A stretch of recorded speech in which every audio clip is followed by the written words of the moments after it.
मोर मोरनी की अनोखी कहानी, जिसे सुनने मात्र से ही घर में ना तो लड़ाई झगड़े होंगे और ना ही कभी धन की कमी होगी। एक बार अवश्य सुने।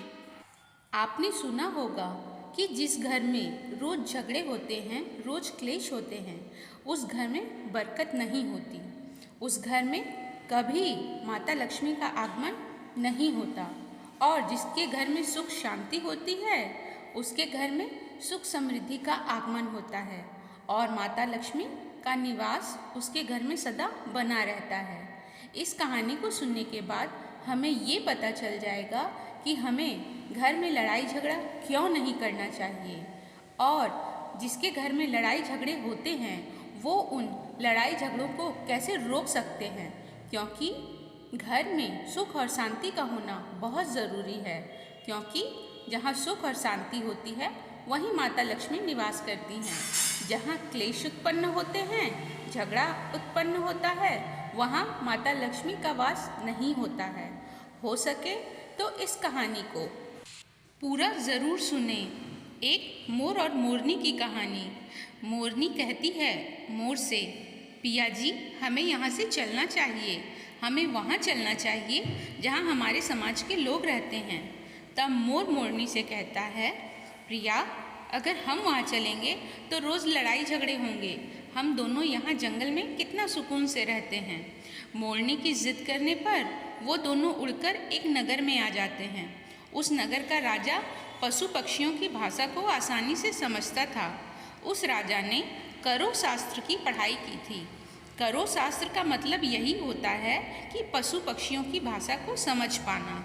वह राजा सभी प्रकार के पशु पक्षियों की आवाज़ को समझ पाता था। हर जीव जंतु की आवाज़ को वह बखूबी समझता था कि वो क्या कह रहा है।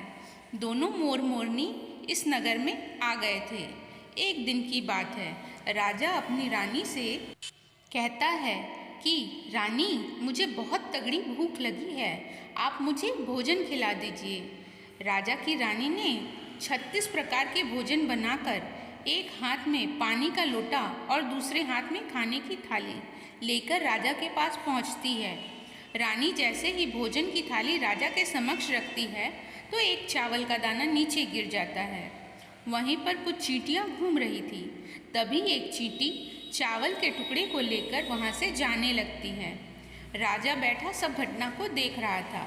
उस चींटी के पास में तुरंत ही एक बड़ा सा चींटा आता है और वह चींटा उस चींटी से कहता है कि प्रिया यह चावल का टुकड़ा मुझे दे दीजिए और तुम वापस जाओ और उस राजा की थाली से दूसरा चावल का टुकड़ा लेकर आओ। उनकी बातों को राजा पूरी तरह से सुन रहा था। क्योंकि राजा हर जानवर, पशु और पक्षी की भाषा को समझ सकता था, इसलिए राजा वहीं बैठा रहा। जब चींटा चींटी से यह बात कहती है कि नहीं मैं नहीं जाऊंगी, अगर यह बात राजा को पता चल जाएगी तो राजा मुझे मार देगा। फिर चींटा चींटी से कहता है कि तुम जाओ, राजा को नहीं पता चलेगा। चींटी फिर जाने की कोशिश तो करती है, लेकिन फिर आधे रास्ते से वापस चली आती है और चींटे से कहती है कि नहीं मैं नहीं जाऊंगी, हो सकता है राजा को पता चल जाए और राजा मुझे मार दे। राजा उन दोनों को ही देख रहा था। चींटा को इस बात का वहम हो जाता है कि राजा हमारी बात को समझ रहा है। वह चींटी से कहता है, देखो लगता है राजा हमारी बात को समझ रहा है। अगर राजा ने हमारी बातों को सुन लिया है और अगर किसी और को बताया तो वो उसी समय पत्थर का बन जाएगा। राजा चींटा और चींटी की ये बात को भी बखूबी सुन लेता है और समझ लेता है और इसे सुनकर वो हंसने लगता है। जैसे ही राजा की हंसी आने लगती है, राजा की रानी रसोई से बाहर निकलती है। राजा उसे हंसते हुए दिखाई देता है तो रानी सोचने लगती है कि शायद मुझसे कोई गलती हुई है, इसलिए राजा साहब हंस रहे हैं। रानी राजा के पास आती है और कहती है कि महाराज क्या गलती हुई है मुझसे, कोई पाप हुआ है क्या, आप इतनी जोर से क्यों हंस रहे हैं। राजा रानी से कहता है कि नहीं नहीं ऐसी कोई बात नहीं है, मुझे बस यूं ही हंसी आ गई। रानी जिद करने लगती है और कहती है आपको मुझे बताना पड़ेगा कि आप क्यों हंस रहे थे। राजा बार बार मना करता है क्योंकि राजा को पता है कि चींटी ने कहा है कि अगर मैं चींटी वाली बात किसी को बताऊंगा तो मैं पत्थर का बन जाऊंगा। इसलिए राजा रानी को ये बात नहीं बताना चाहता था, लेकिन रानी बार बार जिद किए जा रही थी और कहती है कि आपको मुझे बताना ही पड़ेगा कि आप क्यों हंस रहे थे। अगर आप मुझे सच्चा प्रेम करते हैं, अगर आप मुझे अपना समझते हैं, तो आपको ये बताना ही पड़ेगा कि आप क्यों हंस रहे थे। राजा अब धर्म संकट में पड़ गया। सोचता है अगर मैं रानी को बताऊंगा कि मैं पत्थर का बन जाऊंगा, और फिर सोचता है अगर मैं नहीं बताऊंगा तो रानी का विश्वास खत्म हो जाएगा। कहते हैं ना कि प्रिय हट और बालक की हट बहुत तगड़ी होती है। इन दोनों से हमेशा बच के रहना चाहिए। रानी के हट के सामने राजा को झुकना पड़ता है और राजा रानी से कहता है, ठीक है, अगर मैं आपको बताऊंगा तो बाद में आपको पछताना पड़ेगा। रानी कहती है कि अभी तो आप कह रहे थे कि कोई बात नहीं है, अभी आप कह रहे हो कि मुझे पछताना पड़ेगा, यानी कि ज़रूर कोई तगड़ी बात है। फिर रानी और ज़्यादा जिद करने लगती है। तब राजा कहता है कि ठीक है, अगर आप नहीं मान रही हैं तो चलिए मैं किसी जंगल में आपको ये बात बताऊंगा। राजा रानी रथ पर सवार होकर जंगल के लिए निकल जाते हैं। जैसे ही वे जंगल में पहुंच जाते हैं तब राजा सारी बात रानी को सुनाने लगता है। जैसे ही राजा थोड़ी थोड़ी बात रानी को सुनाने लगता है, वैसे वैसे वह धीरे धीरे पत्थर का बनता जाता है। जैसे ही राजा ने आधी बात रानी को सुनाई, वह आधा पत्थर का हो गया। महाराज, थोड़ी सी बात बची है, आप उसे भी सुना दीजिए। ये सुनकर राजा पूरी बात बता देता है और पूरा पत्थर का बन जाता है। रानी के कारण राजा पूरा पत्थर का बन चुका था। तब रानी रोने लगती है और उस पत्थर को हिलाने की कोशिश करती है, लेकिन भारी भरकम पत्थर कैसे हिला पाती भला, क्योंकि राजा बहुत ही भारी था। रानी छाती पीट पीट कर विलाप करती है और किसी जीव जंतु से सहायता के लिए गुहार करती है। इन सब की कहानी को मोर और मोरनी बखूबी देख रहे थे। रानी को विलाप करते देखकर मोर मोरनी को दया आ जाती है।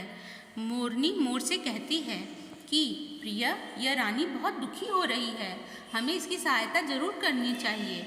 ये इतना विलाप कर रही है, इसकी सहायता तो हम नहीं कर सकते, लेकिन कम से कम इसको धीरज तो दे ही सकते हैं, यानी उसको विश्वास तो हम दिला ही सकते हैं।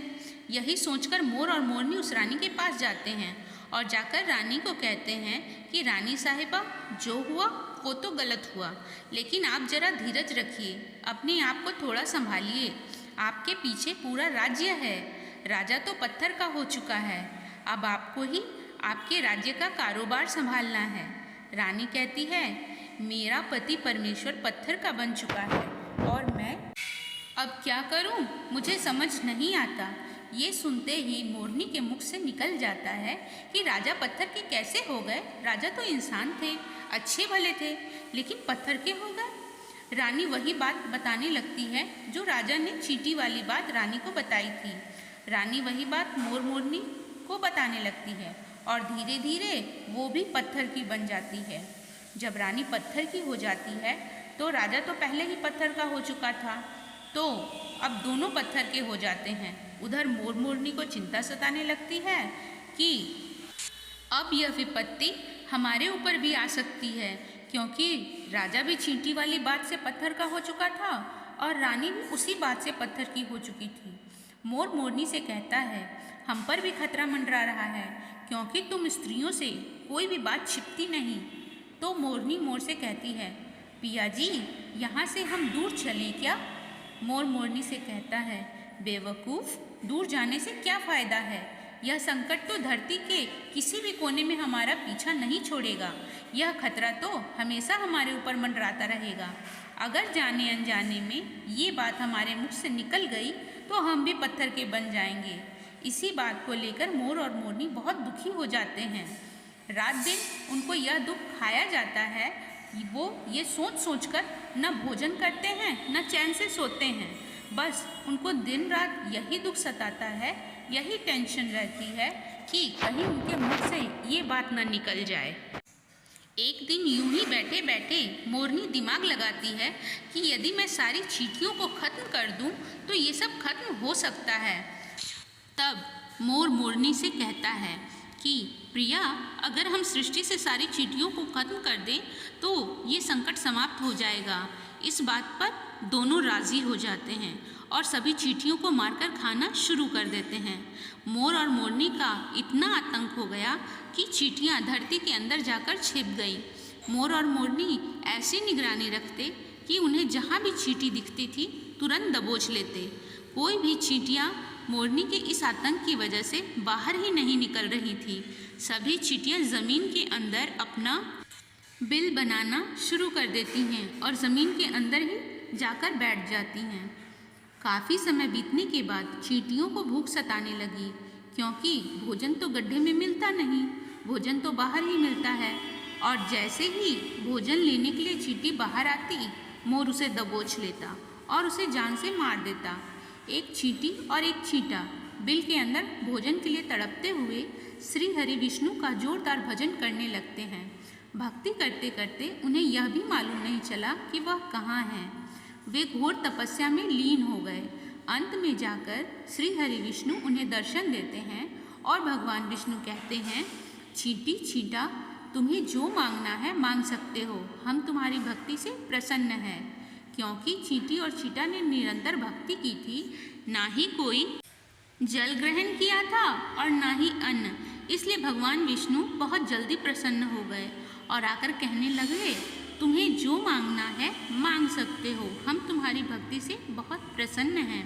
उधर चींटी और चींटा ना जाने कितने दिनों से भूखे और प्यासे थे।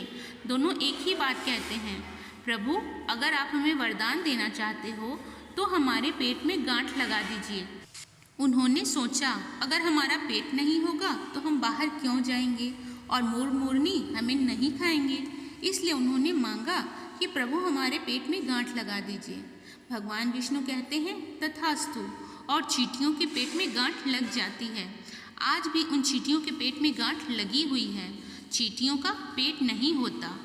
फिर चींटी और चींटा भगवान विष्णु से कहते हैं, प्रभु हमारे पेट में तो गांठ लग गई, लेकिन अभी भी हमें मोर और मोरनी से खतरा है। मोर और मोरनी हमारे इंतज़ार में अभी भी ऊपर ज़मीन पर बैठे हैं और जैसे ही वे लोग हमें देखेंगे वे हमें मार देंगे। भगवान विष्णु मोर से कहते हैं, ए मोर, तुम चींटियों का शिकार करना बंद कर दो। इसमें चींटियों का कोई दोष है ही नहीं। जो दोषी था वो राजा था, क्योंकि उस राजा ने करो शास्त्र की पढ़ाई की थी, इसलिए वह सभी जीव जंतुओं की भाषा को समझने में सक्षम था। उसके साथ वो उनकी भाषा समझता था और उनका रूप भी बदलने में सक्षम था। पशु पक्षियों का रूप धारण किया करता था और जब वह राजा रूप धारण करता था तो उन पक्षियों के साथ संभोग भी किया करता था, और जब वह पशु पक्षी गर्भ धारण कर लेते थे तो वह उन्हें छोड़ करके इंसान बन जाता था और फिर ऐसे पशु पक्षियों की मूर्खता पर हंसता था, वो भी बहुत ज़ोर ज़ोर से। उसकी इसी मूर्खता के कारण आज वह राजा पत्थर का बना पड़ा है। मोर कहता है कि हे प्रभु, उसकी रानी का क्या दोष था। तब श्री हरि विष्णु कहते हैं कि उनकी पत्नी भी उसके इस पाप में भागीदारी है, क्योंकि उनकी पत्नी अगर उनको रोकती तो वह इतना बड़ा पाप नहीं करता, इसलिए उनकी रानी भी इस पाप में उसकी भागीदारी है, इसलिए आज वो भी पत्थर की बन चुकी है। श्री हरि के समझाने के बाद मोर उनसे कहता है, प्रभु, पर इस बात को हम किसी और से कहेंगे जो कि हम रानी से सुने हैं, तो क्या हम भी पत्थर के बन जाएंगे। श्री हरि विष्णु कहते हैं कि तुम्हारा यह श्राप अब समाप्त हो चुका है, तुम्हें किसी से कहने पर कोई फर्क नहीं पड़ेगा। आप किसी से भी कह सकते हो, तुम्हारे ऊपर का खतरा टल चुका है। मोर और मोरनी बड़े प्रसन्न हो जाते हैं, उनकी खुशी का कोई ठिकाना नहीं था। श्री हरि विष्णु अंतर ध्यान हो जाते हैं। जब भी कोई जानवर बहुत खुश होता है तो वह झूमने लगता है। मोर मोरनी भी खुशी के मारे नाचने लगे। नाचते नाचते जैसे ही मोर की नज़र अपने पैरों पर पड़ी तो वो देखता है कि उसके पैर बहुत ही फटे हुए और बदसूरत हो चुके हैं। मोर अपने पैरों को देखकर रोने लगता है और सोचने लगता है, पहले मेरे पैर इतने सुंदर थे, लेकिन आज इतने फटे और गंदे कैसे हो गए। मेरा पूरा बदन सुंदर है, लेकिन मेरे पैर इतने गंदे। मोर के पैरों का फटने का कारण उसका चींटियों का खाना था, क्योंकि उसने बहुत सारी चींटियां मार मार कर खाई थी और मोरनी भी उन्हें खा गई थी, इसलिए उसके भी पैर फट गए। आज भी कोई इंसान अगर चींटी खाता है तो उसके शरीर में छोटे छोटे डेंट पड़ जाते हैं। यदि आप ज़्यादा मात्रा में चींटी खाओगे तो आपका भी बदन फटने लगेगा। सांप केंचुली क्यों छोड़ता है? क्योंकि सांप भी चींटी खाता है और इसलिए उसके शरीर में फैट बढ़ जाता है और केंचुली के रूप में अलग हो जाता है। इसी तरह मोर ने चींटी खाई थी तो उसके पैर फट गए और वे बदसूरत हो गए, इसलिए मोर अपने पैरों को देखकर जोर जोर से रोने लगता है। तब मोरनी मोर को धीरज रखवाती है और कहती है, जो होना था वो तो हो गया, रोने से क्या होगा। मोर और जोर जोर से रोने लगता है, उसकी आंखों से आंसू की धारा बहने लगती है। मोरनी मोर को धीरज बंधवाती है और उसके आंसुओं को नीचे गिरने से रोकती है, लेकिन रोक नहीं पाती। मोरनी के हाथ तो है नहीं, लेकिन अपनी चोंच से एक एक आंसू को उठाती है और अपने मुख में रखने की कोशिश करती है, लेकिन वह अपने मुख में कितना ही रख पाती। धीरे धीरे मोर के आंसू मोरनी के पेट में चले जाते हैं। इस तरीके से हर बार मोरनी मोर के आंसुओं को रोकती, मोर और जोर जोर से रोता और फिर उसके आंसुओं को देखकर और मोरनी के प्यार को देखकर भगवान श्री हरि फिर से दर्शन देते हैं और मोरनी को आशीर्वाद देते हैं और कहते हैं कि तुम्हारा प्रेम ऐसे ही सदा बना रहे। अब इसे आशीर्वाद समझिए या श्राप। इस वजह से मोर कभी भी संभोग नहीं कर पाता, क्योंकि मोर जब नाचता है तो उसकी आंखों से आंसू गिरते हैं और उन आंसुओं को मोरनी चाटती है और इन आंसुओं के कारण ही वह गर्भवती हो जाती है। भगवान श्री हरि मोरनी को आशीर्वाद देते हैं और कहते हैं कि तुम्हारी भक्ति धन्य है और तुम धन्य हो। एक समय ऐसा भी आएगा कि तुम्हारे पंख को हम मुकुट बनाकर धारण करेंगे। इसलिए जब श्री कृष्ण के रूप में श्री हरि धरती पर आते हैं तो वो मोर का पंख अपने मुकुट में धारण करते हैं। इस कहानी में बस इतना ही, और हम आशा करते हैं कि इस कहानी से आपको बहुत कुछ सीखने को मिला होगा। धन्यवाद।